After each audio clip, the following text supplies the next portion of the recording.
قسط نمبر 43۔ بلال میرال کو لینے کے لیے آیا لیکن میرال کو ہوش نہ آیا۔ سر میں کافی گہری چوٹ تھی، اسی وجہ سے نہیں آ رہا۔ ہوش آفی آہستگی سے بولی۔ بلال کو البتہ شرمندگی ہوئی۔ میرال صرف انہیں بے عزت کرا رہی تھی۔ اس نے روحاب کی سمت دیکھا جو خاموش کھڑی تھی۔ وجدان ریاض کے ساتھ ساتھ وہاں صارم بھی تھا، لیکن وقت اور جہان نہیں تھے۔ صارم صرف اسے گور رہا تھا۔ سو بغیرت مرے ہوں گے۔ تب تمہاری یہ بہن پیدا ہوئی ہوگی۔ اس کباڑی کو اپنے گھر میں رکھو، یہاں اسے شادی کوئی نہیں کرے گا۔ وہ تلخی سے بولا تو بلال نے اس کی سمت دیکھا۔ وجدان نے گورا۔ تمہارے گھر میں بھی ایک کباڑی ہے جس نے اس کباڑی کی زندگی برباد کرنے کی ٹان لی ہے اور اسے لارے لگا رہا ہے۔ اسے کہو اس سے دور رہے، اس گھر سے دور رہے گی۔ جتنا سخت بلال جواب دے کر اٹھا، اتنا ہی وجدان بھی اٹھ گئے۔ بیٹا کھانا کھا کر جانا، وہ بولے تو بلال نے سر جھٹک دیا۔ آپ کے گھر سے ہر بار کچھ زبردستی کھانے کو مل جاتا ہے۔ اینی ویز امید کرتا ہوں دوبارہ ملاقات ہی نہ ہو۔ بہت بہتر ہے۔ یہ بات صارم نے بھی کہا اور وہ میرال کو اپنے بازو میں اٹھا لیا۔ وہ باہر نکلا۔ ریاض اور وجدان دونوں ایک دوسرے کی شکل دیکھ رہے تھے۔ ان دونوں کے چہرے بتا رہے تھے ان سب کی شامت لگنے کو بے چین ہے۔ کہاں ہے جہان اور بب؟ دونوں نے بے وقت سے پوچھا۔ وہ آفس کے بعد گھر نہیں آئے، رات گزار دیتے ہیں۔ گھر سے باہر کوئی عطا پتہ نہیں۔ لینے دو دونوں کو گھر، اور بدقسمتی کا لیول یہ تھا کہ دونوں ہی اس گھر میں داخل ہوئے۔ دونوں نے بلال کو جاتے ہوئے دیکھ لیا تھا، مگر مجال ہو آگے بڑھ کر سلام دعا یا کوئی عزت دی ہو اسے اس نے بھی ان دونوں کو دیکھنا ضروری نہیں سمجھا اور چلا گیا۔ وہ اندر آ گئے۔ کہاں تھے تم دونوں؟ صارم کا غصہ بھی ان دونوں بیچاروں پر نکلا تھا۔ جان کے تو الٹا جوتا گھوم کر لگا اور وہ دور اچھلا۔ کیا کیا ہے میں نے؟ تم کس میرال سے شادی نہیں کروں گا؟ جان عالم، یہ تمہارے باپ کا حکم ہے اور میں کیوں مانوں؟ اس بات پر توصیت باندھ لیتا تھا۔ وہ نگین ہلکا سا مسکرائی۔ تم مجھ سے نہ الجھو، بہتر ہے تمہارے لیے۔ ریاض نے ٹوکا، مگر جہان شاہ نے اچکا گیا اور ذرا غصے سے وہاں سے چلا گیا۔ ابھی آیا تھا وہ بچہ، تمیز نام کی چیز نہیں ہے۔ تم تینوں میں لاکھ بار سمجھا چکا ہوں، بلال گھر کا بہنوئی ہے، داماد ہے، اس کی عزت کیا کرو۔ مگر تم لوگ وہی ایک ٹانگ پکڑ کر بیٹھے رہو۔ جہان کمرے کا دروازہ زور سے مار گیا۔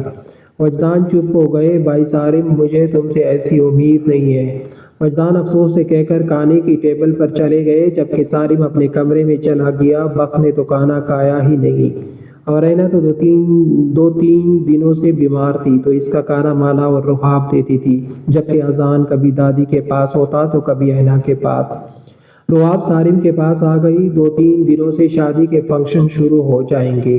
تمہاری بہن اگر کہیں بھی دکھائی دی تو میں اسی شادی میں اس جگہ پر شامل نہیں ہوں گا، تو تم اپنی بہن کو قابو میں رکھو۔ وہ غصے سے بولا، جبکہ روحاب نے اس کی جانب دیکھا۔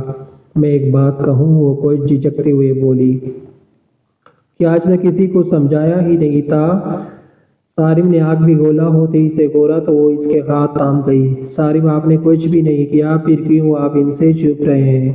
آپ بھاگے تھے اور ویسے بھی آپ ایسا بیہیو دیتے ہیں، مجھے علم ہے آپ کو آپ ہی پسند تھی۔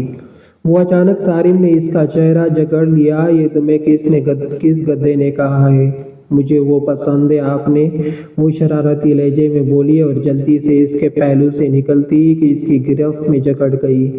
شرم آتی ہے تمہیں اپنے شوہر کو گدھا کہتے ہوئے؟ تم میرا موڈ ہمیشہ اچھا کر دیتی ہو، تمہیں برا نہیں لگتا میں تمہارے گھر والوں کو برا بھلا کہہ دیتا ہوں؟ وہ اسے خود سے نزدیک کرتا آہستگی سے بولا تو روحاب اس کی آنکھوں میں دیکھنے لگی اور پھر اس کی شرٹ کا بٹن چھوا۔ بلال بھائی تو آپ سے فوراً بدلہ لے لیتے ہیں، تو میں برا کیوں مناؤں؟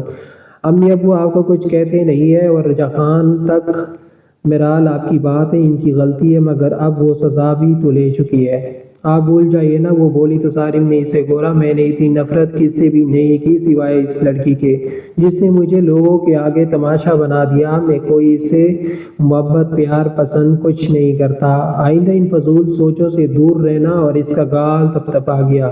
پھر کس سے محبت کرتے ہیں؟ روحاب کے سوال پر صارم نے اس کی سمت دیکھا، اور روحاب جو اس کی بات کی منتظر تھی کہ وہ اب اس کا نام لے لے گا، وہ ہلکا سا مسکرا دیا۔ تم یوں سمجھو تم سے وہ اس کے گال کو ہلکا سا چوتا اٹھا کر واش روم چلا گیا۔ اچھا بہت بھوک لگی ہے، پلیز کھانا لگا دو، سارم کہہ کر چلا گیا، جبکہ رحاب اس کے الفاظ میں گہری رہ گئی۔ وہ انکار کرتا تو سمجھ جاتی کہ ان کے ساتھ کو وقت ہی کتنا گزارا تھا، وہ اقرار کرتا تو اس کے قدم جوں اڑتے، لیکن وہ کہہ گیا تھا وہ سمجھ لے۔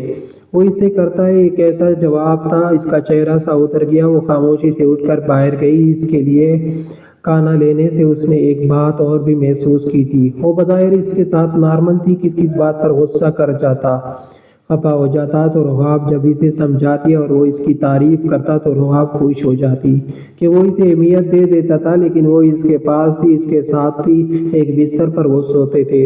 اس نے کبھی اسے چھونے سے نہیں روکا، اب تو خوف بھی کم ہونے لگا کہ اسے اس کے بازو میں سونے کی عادت سی ہونے لگی تھی، لیکن وہ اس کے نزدیک پھر بھی نہیں آنا چاہتا تھا۔ وہ آتا ہی نہیں تھا، اس نے اسے چھوا ہی نہیں تھا اس طرح کہ وہ ساگن کھلائے، حالانکہ ان کے اندر سے کئی دفعہ ایسا ظاہر ہوا کہ وہ ڈر گئی ہے۔ اس نے اسے چھوا بھی، لیکن پھر بھی وہ اس کی بیوی کا درجہ نہیں دے رہا تھا۔ خود سے معلوم نہیں کیوں بظاہر تو کچھ بھی ایسا نہیں دکھ رہا تھا کہ وہ اس کے لیے کچھ محسوس نہ کرتا ہو۔ اس کا دل بجھ گیا۔ بہت چھوٹی سی عمر میں وہ محبت کا بوجھ اٹھانے کو تیار تھی۔ وہ اس سے محبت کر بیٹھی تھی جو اسی کا تھا، لیکن پھر بھی کچھ تھا جو کم تھا۔ وہ کچن میں آئی، مالا ارزیل کے ساتھ کھیل رہی تھی۔ رحاب دیکھے میرے بیٹے کے گال میں ڈمپل پڑتے ہیں، پہلے نہیں پڑتے تھے، اب دیکھے گڑا کتنا بازی ہے۔ مالا کافی خوش تھی۔ رحاب مسکرا دی، اس نے جھک کر ارزیل کے گال چوم لیے۔ میں اینا کے پاس جا رہی ہوں، آپ بھی آ جائے، آج تو کافی خوش لگ رہی ہو۔ رحاب بولی تو مالا کی مسکراہٹ سمٹی۔ ارے ایسے کیوں رک گئی؟ تم اچھی لگ رہی ہو، خوشی سی، بس بے خوف سی لگ رہی ہو۔ آج شاید میں نے وہ محسوس کیا، ورنہ ہمیشہ تمہیں ایک خوف میں مبتلا دیکھا تھا۔ خیر تم بتاؤ، تمہارے کپڑوں کی شاپنگ ہو گئی؟ مالا نے نفی میں سر ہلا دیا۔ تم کب کرو گی؟ ضرورت نہیں، میرے پاس کافی سارے ہیں، جان بھائی سے کہہ دو سارا بازار دلا دیں گے۔ اس نے ویسے ہی چھیڑا اور مالا کے چہرے پر بے ساختہ رنگ بکھر گئے۔ ادھر ادھر دیکھو، رحاب نے فوراً پکڑا، نہ غصہ، نہ چھیڑا، نہ چڑچڑا پن، نہ کوئی اور بات کہے۔ ایسا نہیں ہے، میں اس نے سے کیوں؟ کافی دے دو گی؟ میرا سر پھٹ رہا ہے، ہر وقت باتیں کرا لو۔ وہ سیڑھیوں سے دڑ دڑ کر اترا تھا اور کچن میں جھانکا، ذرا غصے سے بولا رحاب تو دوسری سی ہمت بڑھ گئی، جبکہ ارزیل کو بھی اٹھا لیا اس نے، جبکہ مالا نے سر ہلا دیا۔ سڑو، اس کی زبان سے رحاب پہلی بار یہ سن رہی تھی، کافی دلچسپ لگ رہی تھی۔ وہ رحاب ہنسنے لگی۔ مالا نے اسے دیکھا۔ کیا ہو گیا تمہیں؟ کیا ہو گیا؟ بدلے بدلے سرکار نظر آ رہے ہیں۔ کچھ بھی نہیں، ایسا میں نے تو نہیں کہا۔ نہیں، ایسا ویسا کچھ ہے، تمہاری کافی کا پانی گر رہا تھا، مالا، رحاب نے کہا تو جلدی سے وہ سیدھی ہوئی۔ اور کب کھینچ لیا وہ میں بس وہ بھول گئی۔ وہ جلدی سے چینی اٹھا کر ڈال گئی۔ جان بھائی چینی تو لیتے ہی نہیں، مالا نے بے چارگی اور بے بسی سے اسے دیکھا۔ وہ کلاس ہی گئی تھی اور وہ ہاں تم بھول گئی۔ رحاب ارزیل کو دیکھتی ہوئی کہکہا لگا اٹھی، بہت بدتمیز ہے آپ کی باتوں کی وجہ سے گھبرا رہی ہوں۔ وہ منہ بناتی اس کی کافی بنا گئی اور اس دوران رحاب نے کس سے خوب تنگ کیا، لیکن وہ کام پر دھیان دیتی باپر آئی۔ وہ لاؤنج میں بیٹھا تھا، سر پکڑنے اسے کافی دی۔ جان نے اسے گورا، تم پیو۔ پہلے مجھے کافی نہیں پسند، وہ منہ بنا کر بولی، پسند تو تمہیں میں بھی نہیں، پھر بھی میرے بستر پر سوئی تھی۔ نہ پیو چپ چاپ، وہ غصے سے بولا تو مالا کا چہرہ سرخ ہو گیا۔ منہ پٹ تو وہ تھا، اس کو اور اس کے مزاج کا کیا کہہ سکتے تھے، گندا کالا کڑوا گونٹ۔ منہ نے بھرا اور منہ پر ہاتھ رکھ لیا اور اس کے بعد جہان نے گونٹ بھرا۔ کافی میٹھی تھی، وہ اس کے دلچسپ نگاہوں سے دیکھتا بولا، مالا کے منہ سے اچانک کافی باہر نکلی۔ اس کی فضول بات پر، اس کی بے باک نگاہوں پر جہان اپنی جگہ چھوڑ کر اٹھا۔ اس نے وہ کپ وہیں رکھا، بس اس نے مڑ کر کچن میں جھانکا تھا۔ رحاب ارزیل سے باتیں کر رہی تھی، باقی یہاں کوئی بھی نہیں تھا۔ جان نے اس کی کلائی پکڑی اور اسے گھسیٹ کر وہ نیچے والے اسٹور میں لے گیا۔ یہ آپ کیا کر رہے ہیں؟ مالا کے رنگ فک ہو گئے اور چہرہ پھیکا پڑ گیا۔ جان نے سانس لیے بنا اس کی توڑی پر سے وہ کافی خود میں اتار لی۔ جان نے ہلکا سا ہونٹوں کو جنبش دی تھی اور اس کی توڑی پر لگی ساری کافی صاف کر لی۔ مالا سانس روکے مٹھیاں بیچنے کھڑی تھی۔ جان نے اس کی جانب دیکھا اور ہلکا سا مسکرا دیا، پھر اس کے چہرے کے قریب ایک گہرا سانس بھرا۔ اس کے جسم کے انگ انگ سے خوشبو آتی تھی۔ وہ مسکرا دیا، میں نے اس سے زیادہ پرفیکٹ کافی کبھی نہیں پی۔ وہ اس کی آنکھوں میں دیکھتا بولا، جبکہ مالا نگاہ جھکا کر ہلکا سا مسکرائی۔ جان کو لگا وہ چومے گا۔ اس نے اس سے فاصلہ بنایا اور اس کی جانب ہاتھ بڑھایا۔ مالا نہ سمجھی سے اسے دیکھنے لگی۔ اس نے آنکھ کے اشارے سے اسے ہاتھ پکڑنے کا کہا۔ مالا نے ہاتھ تھام لیا اور جہان نے اس کو گھمایا۔ اس کے ساتھ وہ کپل ڈانس کرنے لگا۔ ان کے ارد گرد کوئی میوزک نہیں تھا۔ محبت کے سر جہان کے بڑے پھیکے تھے۔ وہ اپنی مرضی کا ہی انسان تھا۔ اس کے شروانے پر جی جان سے خوش ہو گیا تھا۔ مالا کے لیے البتہ یہ سب نیا تھا۔ اسے یقین نہیں آ رہا تھا جہان واقعی اسے محبت کرتا ہے اور اس کے دل کو واقعی خوشی ہو سکتی ہے۔ وہ کھلکھلا اٹھی اور اس کے گھومنے پر، اس کے زبردستی ڈانس کرانے پر، اس انوکھے سے احساس پر، اور پھر جہان نے اس کو اٹھا کر گھمایا تو مالا لبوں پر ہاتھ رکھتی ہنستی چلی گئی۔ مالا تم اندر ہو؟ رحاب کی آواز پر مالا کی ہنسی کو جہان بریک لگا وہی۔ اب ہنسنے کی باری جہان کی تھی۔ وہ اسے دور کر رہی تھی لیکن اسے تو موقع مل گیا تھا۔ اس نے اس کے چہرے کو ہاتھوں کے گہرے میں بھرا اور اس کے ہونٹوں کو خود میں قید کر لیا۔ مالا کی آنکھیں خود بخود بند ہو گئی اور جہان اس پر سحر کی مانند جیسے چاہ رہا تھا۔ مالا تم اندر ہی ہو نا؟ دروازہ جیسے ہی کھلا ایک دم جہان مالا کو چھوڑ کر پیچھے وہ الماری کی اوٹ میں ہو گیا۔ مالا البتہ آنکھیں کھولے ہلکی پھلکی مدہوشی میں کھڑی تھی۔ پاگل ہو گئی ہو؟ اسٹور میں ہنس رہی ہو؟ چڑیلیں تو نہیں لگ گئی؟ تمہیں بچہ بھی رو رہا ہے اب؟ رحاب بولی تو وہ کیا اسے بتاتی؟ اسے چڑیل نہیں، اسے جن چپکا تھا۔ وہ جھک گئی، شرمندہ سی سوری کہتی باہر نکل گئی۔ یہ تو اسے صارم نے آواز دیتی تھی ورنہ وہ اسے سوال جواب ضرور کرتی۔ رحاب وہاں سے چلی گئی اور جہان بھی باہر آ گیا۔ مالا تو نگاہ بچا کر بھاگ اٹھی کیونکہ نگین بھی کمرے سے باہر نکلی تھی۔ ابھی وہ جلدی سے بھاگ گئی اور دوسری طرف جہان نے کافی اٹھا کر پی اور اب تو اسے ذائقہ بھی نہیں آ رہا تھا اس کافی کا۔ نگین کے سوال سے پہلے ہی وہ بھی اوپر چلا گیا تھا۔ اگلے دن دوپہر کو میرال کو ہوش آیا تھا۔ آج حنین کی مایو تھی اور امی وہی جانے کی تیاری کر رہی تھی۔ میرال دوڑ کر کمرے میں آئی۔ کیا ہوا تھا مجھے اور میں یہاں کیوں آئی ہوں؟ میں تو جہان کے گھر۔ اچانک اسے یاد آیا جہان، مالا۔ اس کی آنکھوں میں جیسے منظر اتر آیا اور دل کیا مالا کا خون کر دے۔ اس نے اپنے سر پر ہاتھ رکھا۔ گر گئی تھی تم آرام کرو۔ میں گری نہیں تھی، مالا نے مجھے لمپ مارا ہے۔ وہ بےغیرت عورت ایک تو جہان کے کمرے میں بند بیٹھی تھی اور دوسرا استغفر اللہ گندی حرکتیں کر رہی تھی۔ امی میرے جہان کو خیر، میں تو اس کا تو منہ توڑتی ہوں۔ جا کر بنتی کتنی مینسی ہے، اتنی معصومیت صورت بنا کر گھومتی ہے جیسے دنیا میں اس سے زیادہ کوئی بھی معصوم نہیں، لیکن میں بھی سب کو بتا دوں گی۔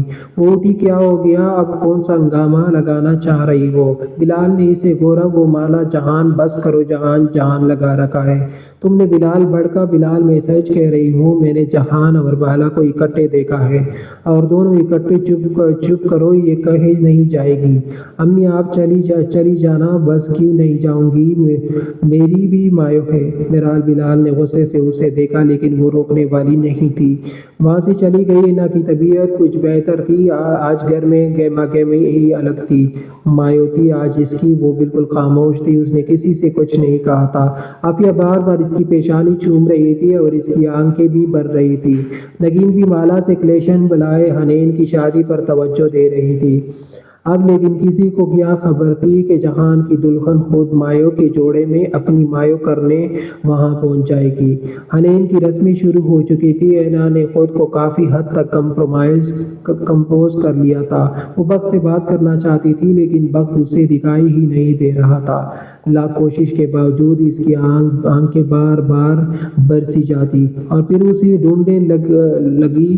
عافیہ نے آج اسے سب سے ملوایا تھا۔ اینا سب سے اچھی سی ملی تھی۔ عافیہ نے اذان کو بھی ملوایا۔ وہ کافی خوش تھی، جبکہ مالا ہلکے پیلے لباس میں بالوں کو چوٹیاں بنا کر ہلکا سا میک اپ کر کے کسی پری سے کم نہیں لگ رہی تھی۔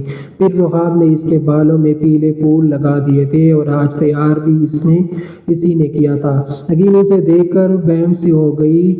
لیکن پھر بھی بولی کچھ نہیں۔ سب مالا سے پوچھ رہے تھے ارزیل اس کا بچہ ہے، اور وہ بہت خوشی سے ہاں میں جواب دیتی، جبکہ دوسری طرف ایک دو نے اس کے شوہر کے بارے میں پوچھا تو وہ واحد بات تھی جس پر مالا کسی کو کوئی جواب نہ دیتی۔ لیکن عجیب سا لگ رہا تھا، جہان تھا ہی نہیں، دل تھا وہ اس کے دے کہ وہ بار بار خود کو ٹھیک کر رہی تھی۔ مایو کا فنکشن اچھا چل رہا تھا کہ میرال کو منہ پر گونٹ ڈالے اس نے سب نے دیکھا۔ وہ اندر آ گئی اور پھر گونٹ الٹ کر نگین کو دیکھا۔ رخاب سمیت اس کی ماں اس قدر شرمندہ تھی، اس قدر کہ نہ ہی اسے اپنی بے عزتی کا احساس تھا اور نہ کسی اور کا۔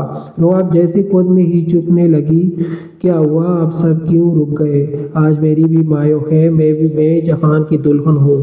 یہ میری بھابھی ہے، انین کی پہلو میں بیٹی وہ بولی تو سب نے نگین کی سمت دیکھا۔ نگین کی زبان جیسے تالوں کو جا لگی تھی، پہلی بار وہ لاجواب کھڑی تھی۔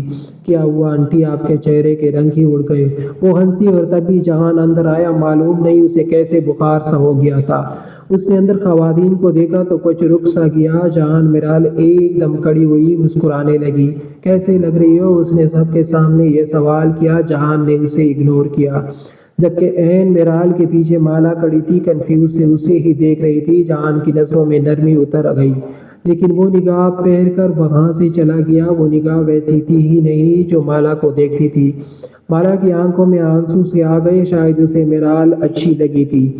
جان تو اپنے کمرے میں چلا گیا، میرال تو خود ہی اپنے فنکشن کرنے میں مصروف ہو گئی تھی۔ جبکہ رخاب نے ماں کو دیکھا کہ یہ کیا ڈرامہ ہے، اس کی ماں شرمندہ سی رہ گئی، جبکہ جہان نے سکینہ سے کہا کہ وہ اسے کافی دے دے۔ آج مالا سے نہیں کہا تھا کہ کافی دے، مالا کا سانس ہی اٹک گیا۔ یہ سب پہلی بار محسوس کر رہی تھی وہ۔ اس کے بعد بس سب میرال کو دیکھتے رہے، جس نے زبردستی ساری رسمیں کی تھی، اپنی یہاں تک کہ کسی نے بھی نہیں کی تھی اس کی کوئی رسم۔ سبھی شرمندہ تھے سوائے میرال کے۔ آنٹی میں جہان سے مل لوں؟ وہ نگین سے شرما کر بولی۔ نگین پھیکا سا ہنستی۔ نگین بہو تم اپنی جیسی لائی ہو؟ ایک عورت اس پر ہنسی، جبکہ نگین کا چہرہ سا اتر گیا اور میرال اوپر چلی گئی۔ اس سارے تماشے سے بیزار سی اینا صوفے پر بیٹھ گئی۔ اس نے ایک بے بس نگاہ داخلی دروازے پر ڈالی اور تبھی شاید اللہ نے اس کی سن لی۔